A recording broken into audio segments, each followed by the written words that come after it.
4월 5일 토요일 경제 브리핑입니다. 이번 주 시장 핵심과 다음 주 전략을 정리해드리겠습니다. 먼저 이틀 전 뉴욕 증시입니다. 4월 3일 뉴욕 증시는 혼조세로 마감했습니다. S&P 500은 0.83% 상승한 6,582포인트, 나스닥은 1.34% 오른 21,879포인트, 다우존스는 소폭 상승한 45,242포인트에 마감했습니다. 필라델피아 반도체 지수도 0.4% 올라 7,833포인트를 기록했습니다. 이번 주 전체로 보면 미국 증시는 4개월 만에 가장 큰 주간 상승률을 기록했습니다. 한 달 넘게 이어졌던 하락세를 마침내 끊어낸 겁니다. 다만 시장 심리는 여전히 얼어 있습니다. CNN 공포 탐욕 지수가 19 극단적 공포 구간입니다. 숫자로 보면 바닥권이라는 뜻이고, 역사적으로 이 구간에서 매수한 투자자들은 6개월 뒤 대부분 수익을 냈습니다. 참고하시기 바랍니다. 원자재 시장 긴장감이 극에 달했습니다. WTI 유가가 배럴당 112달러를 돌파했습니다. 하루 만에 11% 넘게 급등한 겁니다. 브렌트유도 109달러, 이란 전쟁 개전 이후 거의 4년 만에 최고치입니다. 이건 직접적으로 물가, 항공, 운송, 화학 모든 섹터에 영향을 줍니다. 금값은 온스당 4,676달러, 사상 최고치 부근에서 움직이고 있습니다. 안전자산 선호가 극단적으로 강하다는 뜻입니다. 원달러 환율은 1,510원대, 여전히 1,500원 위에서 버티고 있습니다. 수출주에는 호재, 수입 물가에는 부담입니다. 비트코인은 67,400달러 부근, 전쟁 불확실성 속에서 횡보하고 있습니다. 크립토 공포 탐욕 지수도 10일 극단적 공포입니다. 이번 주 한국 증시 정리합니다. 코스피는 격동의 한 주였습니다. 4월 2일 트럼프의 이란 타격 발언에 장중 4% 급락, 5,230선까지 밀렸습니다. 외국인과 기관이 돈반 매도, 개인만 홀로 매수하는 패닉 장세였습니다. 외국인 1일 순매도 규모가 역대급이었습니다. 하지만 4월 3일 반등했습니다. 외국인이 12거래일 만에 순매수로 전환하면서 코스피가 5,370선을 회복했습니다. 개인은 오히려 2조 원 넘게 차익 실현에 나섰습니다.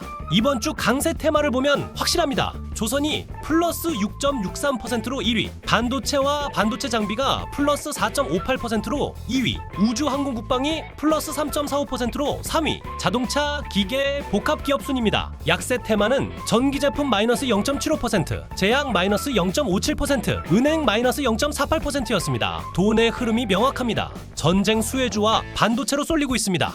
이번 주 반드시 알아야 할 이슈 두 가지 짚어드리겠습니다.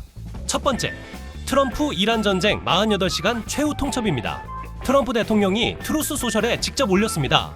48시간 후 이란의 지옥이 펼쳐질 것이다. 원문 그대로입니다. 지난달 보낸 최후 통첩 시한이 4월 6일 내일입니다. 시한이 지나면 지금까지 보류했던 발전소, 하르그섬 석유시설 등 민간 인프라 대규모 폭격이 시작될 수 있습니다. 한편 미군 전투기가 이란 상공에서 격추당한 사실도 확인됐습니다. 트럼프는 협상에 전혀 영향 없다고 했지만 이란 방공망이 살아있다는 뜻이기 때문에 전쟁 장기화 우려가 커지고 있습니다.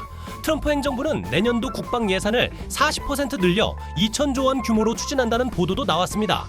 2차 세계대전 이후 최대 증액 시도입니다. 이번 주말이 이 전쟁의 최대 분수령입니다. 두 번째, 케빈 워시 연준 의장 인준 청문회입니다. 오는 4월 16일 미국 상원은행위원회에서 케빈 워시 연준 의장 후보자의 인사청문회가 열립니다. 오늘 새벽 CNBC가 확인 보도했습니다.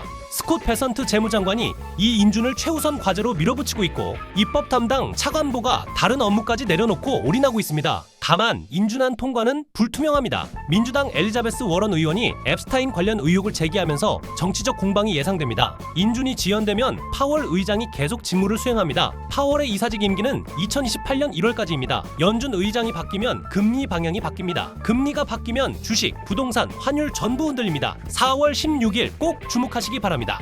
다음 주 전략 정리해드리겠습니다. 첫째, 4월 6일 이란 최후 통첩 시한 결과를 확인하세요. 협상이 시작되면 유가 급락과 함께 항공주, 여행주 반등이 나올 수 있고, 결렬되면 유가 추가 급등과 방산주 추가 랠리가 예상됩니다. 양방향 시나리오를 미리 준비하시는 게 좋겠습니다. 둘째, 반도체는 여전히 메인 테마입니다. 삼성전자 증권가 목표가가 계속 올라가고 있습니다. 노무라 32만원, 맥쿼리 34만원, 하나증권 30만원, 현재 주가 18만원대 대비 최소 60% 이상 업사이드입니다. 올해 영업이익 전망이 220조에서 최대 265조까지 나오고 있습니다. 셋째, 공포 탐욕 지수 19 극단적 공포입니다. 모두가 무서워할 때가 역사적으로 기회였습니다.